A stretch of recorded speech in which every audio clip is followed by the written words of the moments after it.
Se ahogó con sus propios fluidos antes de que los notarios se sentaran a redactar su última voluntad. De su boca brotaba un líquido oscuro y viscoso. Sus ojos se habían vuelto vidriosos por el miedo y su piel, hinchada y manchada, se agrietaba por el pus interno. Los sirvientes se tapaban la nariz mientras le pasaban la comida a través de las cortinas, y ningún sacerdote se atrevía a quedarse a solas con él. Era un rey al que temían en vida y del que se alejaban en su agonía. Las últimas semanas del monarca Federico II de Borgoña no quedaron registradas en las crónicas oficiales. Sin embargo, se conservan los informes de los camareros, las cartas de los médicos y las hojas sucias y carbonizadas de los interrogatorios, transcritas años más tarde. De ellos se desprende que la decadencia comenzó de forma repentina. Después de la misa matutina, lo sacaron tambaleándose, con manchas rojas en los puños. La piel de los codos y los hombros comenzó a oscurecerse, a humedecerse y a pegarse a la seda. Se lo llevaron sin dar ninguna explicación a los presentes. 2 días después, llevaron a la habitación cubetas con vinagre, jabón de grasa de cabra y 3 sacos de sal. El médico Anselmo escribió: Nuestro Señor emana un hedor impropio de un cuerpo vivo. Las zonas en descomposición se extienden. El pus supura por debajo de las uñas. En la lengua hay una úlcera negra y viva. Los sirvientes se turnaban cada día. Los que se quedaban por la noche se negaban a hablar. Uno se ahorcó a la semana, otro desapareció. Se reforzó la guardia. Se prohibió el acceso a los aposentos, incluso al príncipe heredero. Solo había 2 personas junto a la cama: un guardaespaldas silencioso y el hermano del rey, el conde Matías, que no perdía ocasión de cuchichear con el boticario. Según los informes, detrás de las puertas comenzó una lucha. Los consejeros se dividieron en 2 facciones: los partidarios del conde y los partidarios de la reina, que tras 2 abortos espontáneos era considerada estéril y, por lo tanto, no tenía apoyo entre la aristocracia. Corrieron rumores de que el envenenamiento provenía de los propios aposentos, pero el veneno no explicaba el olor a cadáver, ni los gusanos blancos que se encontraban bajo los pies del monarca cuando caía una vez más de su lecho. Al 5.º día, se le reventó un absceso en el costado. El pus le corría por la espalda, bajo las sábanas, en las que se formaban manchas marrones redondas. La piel del pecho se volvió porosa, como fruta podrida. El boticario insistió en hacerle una sangría, pero no había venas. Al intentar perforar la piel, salía un pus amarillo y burbujeante, con olor a leche podrida y sangre cobriza. Según los registros, solo al 8.º día se llamó a una comisión eclesiástica. El obispo se negó a entrar en el dormitorio, alegando que se trataba de una manifestación demoníaca. En su carta al archidiácono escribió: Vi a través de una rendija cómo sus manos se arañaban el pecho, dejando carne bajo las uñas. Esto no es una enfermedad, es un castigo. Esa misma noche, 3 sirvientes prendieron fuego a sus ropas y se arrojaron al pozo. Friedrich gritaba por las noches. Los gemidos eran tan antinaturales que sacaron a todos los pajes del ala sur. Decían que llamaba a su madre muerta, que veía a su padre sin cabeza, que oía arder la catedral que nunca había construido. Se extendieron rumores de que en su vientre habían aparecido marcas, círculos como anillos de madera, en cada uno de los cuales se arremolinaban larvas. Esto lo confirmó uno de los sirvientes mudos. Sus anotaciones, escritas en una tabla, se conservaron en una copia del monasterio. Mientras tanto, en el castillo cerraron las entradas. Le cortaron el cuello de la camisa, ya que la piel de su cuello se había convertido en una costra en descomposición. De sus oídos salía una secreción oscura y pegajosa. Tenía la cara hinchada, los labios agrietados y los dientes se le movían y se le caían al toser. No comía nada, solo bebía con opio. Las dosis aumentaban, pero no se dormía. Sus pupilas se contraían, pero su voz sonaba cada vez más fuerte. El olor penetraba a través de la piedra. Los cortesanos comenzaron a abandonar el palacio con pretextos. En la cocina trabajaban con máscaras y tapaban las ventanas con telas empapadas en vinagre. En las habitaciones superiores comenzaron a aparecer moscas. Uno de los escribanos señala: rezábamos para que todo esto terminara, pero él seguía viviendo, seguía respirando a través del pus, seguía descomponiéndose en vida. Dejarlo en ese estado significaba cometer un pecado ante el trono, pero quitarlo significaba desencadenar una revuelta en el palacio. Cuando comenzó a vomitar, junto con la bilis salieron trozos de mucosa. La recogieron en una palangana para mostrársela a los curanderos, pero estos se negaron a volver. Uno de ellos se fue a un monasterio diciendo: he visto cómo el infierno se asoma al interior del hombre. 2 semanas después, la piel de la espalda se desprendió completamente del cuerpo. Cada noche lo acostaban sobre telas limpias. Las sábanas se quemaban. Esto pasó a la crónica de la corte como los días de ceniza negra. Entonces se ordenó preparar el testamento, pero la mano de Federico no podía sostener la pluma. Pidió al notario que le dictara en voz alta, pero éste no pudo soportar los gritos y salió corriendo, cubierto de vómito. Al día siguiente, el duque Matthew ordenó que no se dejara entrar a nadie, ni siquiera a la reina. Solo el boticario y 2 guardaespaldas permanecieron con él. El médico Anselm huyó. Más tarde lo encontraron muerto en el bosque con la lengua cortada. A esa hora, su cuerpo ya desprendía un olor tan penetrante que las puertas del ala este, donde se encontraban los aposentos del rey, estaban cerradas con llave y la guardia se cambiaba cada 2 minutos y medio. Según uno de los guardias, según consta en un informe posterior del jefe de la Guardia Real, no había aire, solo un hedor que penetraba en los oídos, en los tejidos, en la piel. No lavaban al rey, no lo cambiaban de ropa. Los sirvientes sacaban sábanas envueltas como sudarios funerarios y las arrojaban a un hoyo excavado especialmente fuera del jardín. El bañista mayor, Anselmo, interrogado más tarde, afirmó que desde el 17 de abril siempre quedaba pus en la cama del soberano, a veces espeso, a veces como agua, a veces con ampollas y, en ocasiones, incluso con larvas. El monarca deliraba. Su rostro estaba cubierto de úlceras y la piel de la frente se le desprendía como un viejo pergamino. La pomada de pétalos de rosa molidos y aceite no surtía efecto, probablemente debido al inicio de la descomposición de los tejidos internos. Tenía el ojo derecho pegado por el pus y el izquierdo casi no parpadeaba. Susurraba al oído del sacerdote, aunque no había nadie más cerca. Los médicos fueron llamados por orden del secretario real para evitar rumores. Pero no sirvió de nada.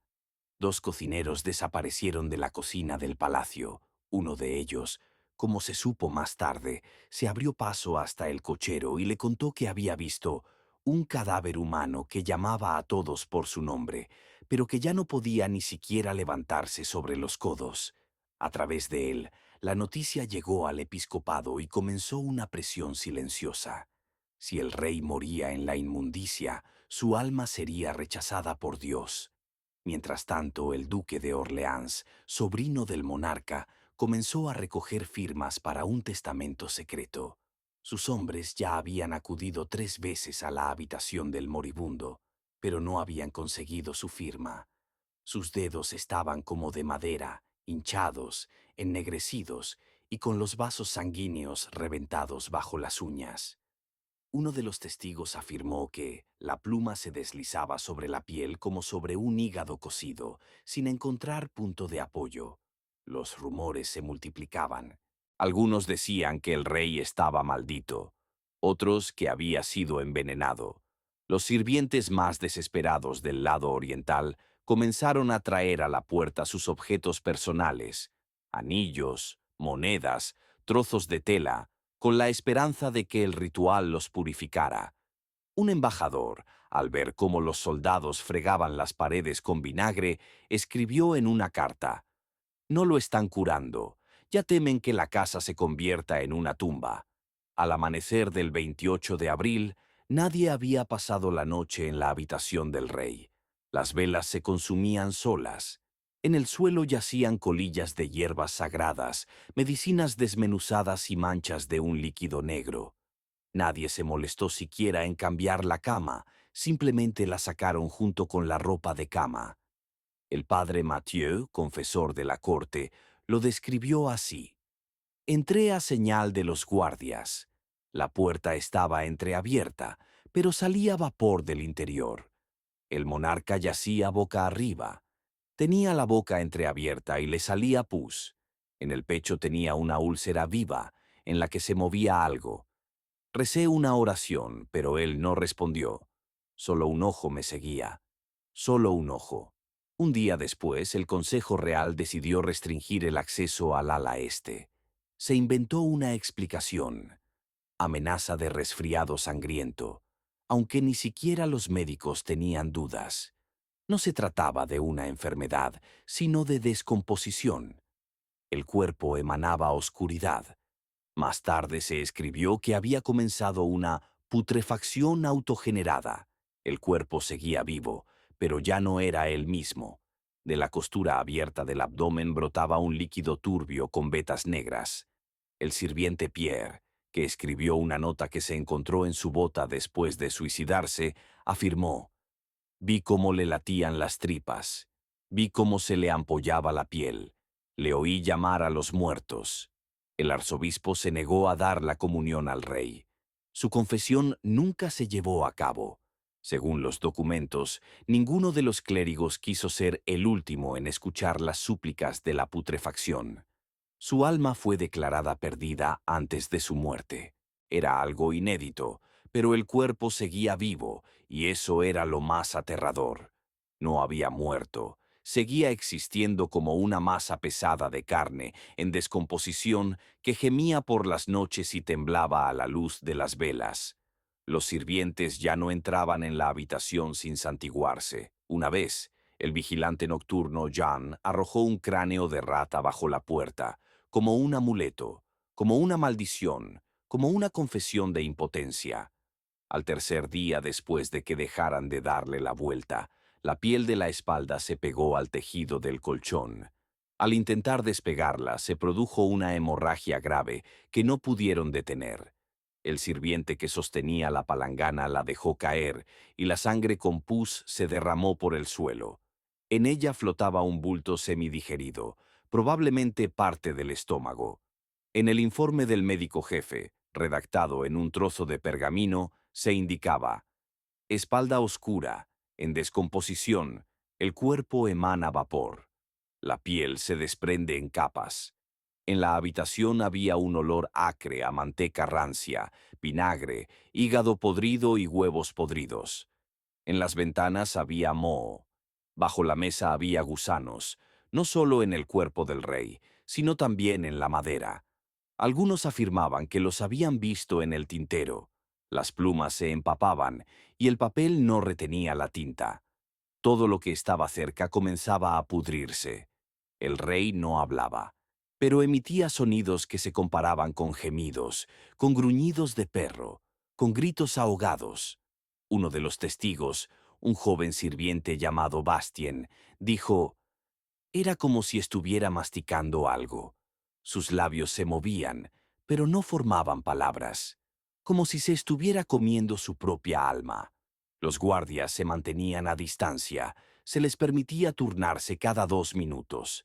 Incluso los médicos más destacados se negaron a tratarlo.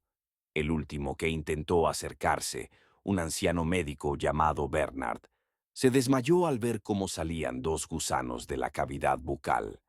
Nadie volvió a verlo. En el palacio cundió el pánico.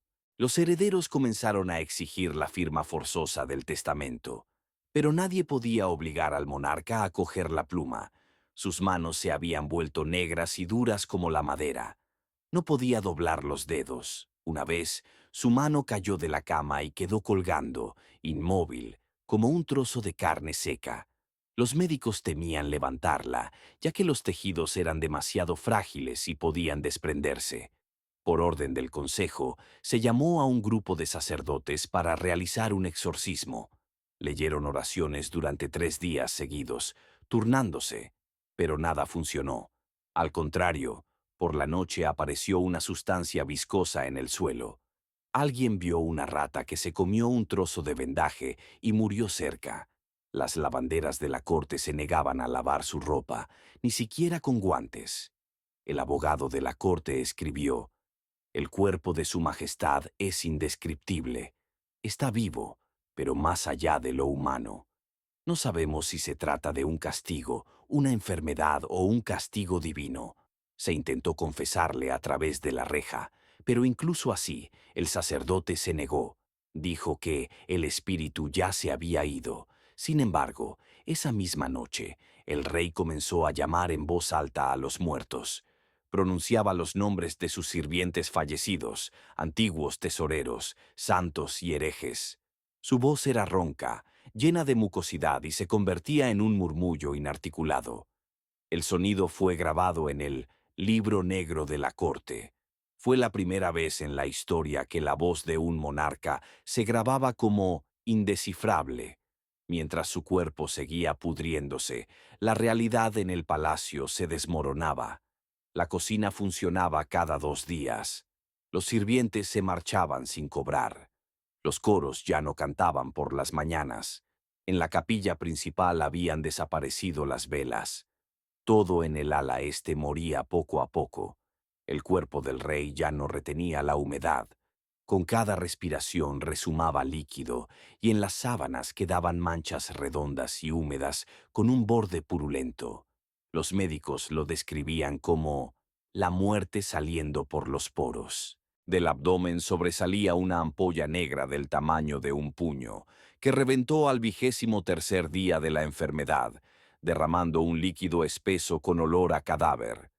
El guardia que estaba de pie junto a la puerta se arrancó las uñas del miedo y fue declarado demente. Al 27.º día, las entrañas comenzaron a salir por una úlcera inguinal. 3 sirvientes lo confirmaron. Algo resbaló por el muslo, como un intestino. Al día siguiente, el monarca ya no abría los ojos. Su respiración era apenas audible, pero todo su cuerpo seguía moviéndose, como si algo en su interior aún luchara. Al atardecer del 31.º día, comenzó a emitir un fuerte jadeo. No era un gemido agonizante, sino un grito repetitivo, como si las entrañas se le hubieran atascado en la garganta e intentaran salir. Según los testimonios, el sonido duró casi 2 horas. Los sirvientes se alinearon a lo largo del pasillo y esperaron a que alguien se atreviera a entrar primero. Cuando finalmente entró el archicanciller, vio que de la boca del rey salía sangre con burbujas. Tenía marcas de mordiscos en los labios. De su abdomen, cerca del ombligo, salían larvas. «Aún no ha muerto», dijo el canciller, «pero ya no está con nosotros». Al amanecer del 32.º día, su respiración se volvió entrecortada, con largas pausas. Según el relato del guardia que estaba sentado bajo la puerta, media hora antes del amanecer oyó un sonido como si estuvieran sacando líquido del vientre. Luego, silencio. Ni un gemido, ni un suspiro, solo la ausencia de todo. El sepulturero, llamado con antelación, se negó a levantar el cuerpo. Según él, todavía se movía y salía vapor. Todo lo que quedaba del monarca yacía sobre paja empapada de pus. Las sábanas eran de color amarillo verdoso, con manchas profundas. El abdomen se había abierto por la costura de una úlcera, y de él salían coágulos indescriptibles. Se veían las costillas, ya que la piel entre ellas se había reventado. De la nariz y los oídos salía un líquido marrón. Los ojos estaban hundidos, los labios estaban cubiertos de costras, pero lo más terrible era que en la habitación se oían unos suaves chasquidos. Larvas. Se movían por dentro y por fuera. Murió solo, pero no en silencio, anotó uno de los últimos testigos. Tras su muerte, el cadáver permaneció en la habitación durante un día más. Nadie se atrevía a tocarlo.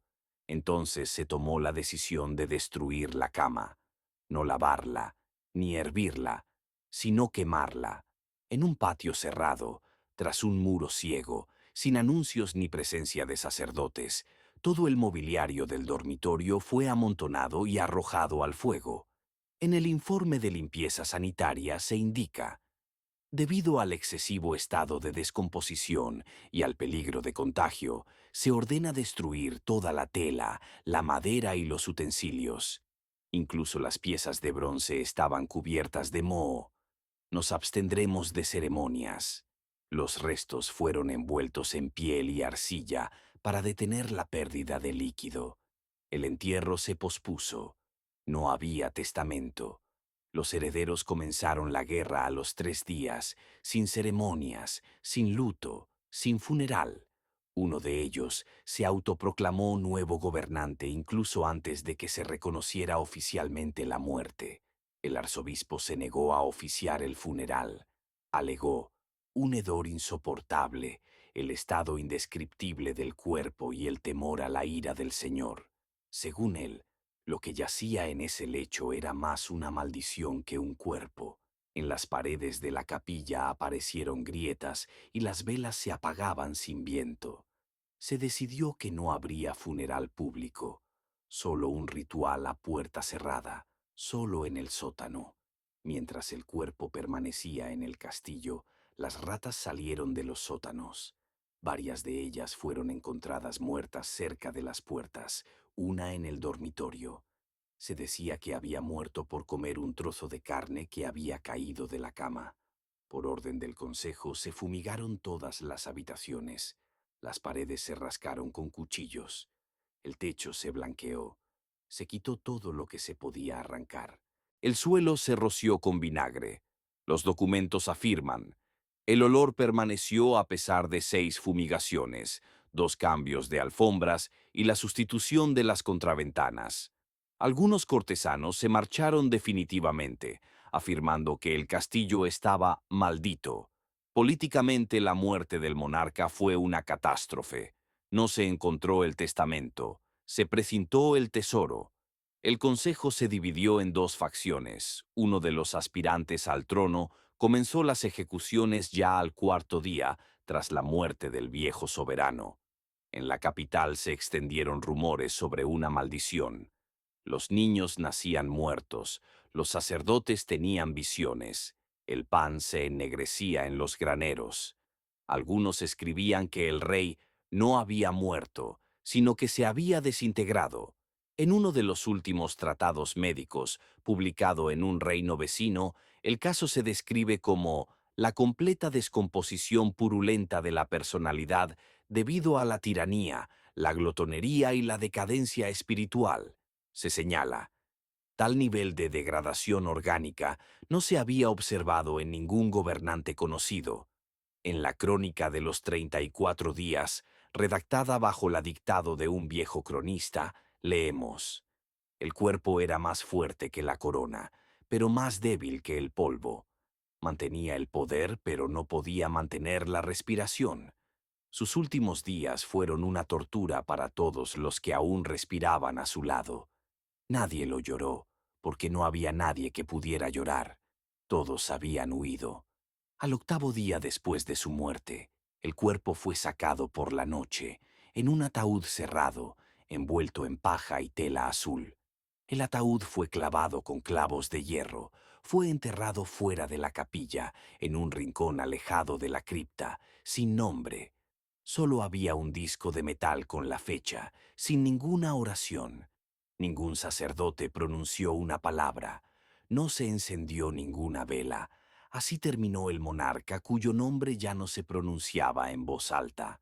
La crónica oficial solo lo mencionaba como el difunto soberano y el pueblo como el que se pudrió en vida.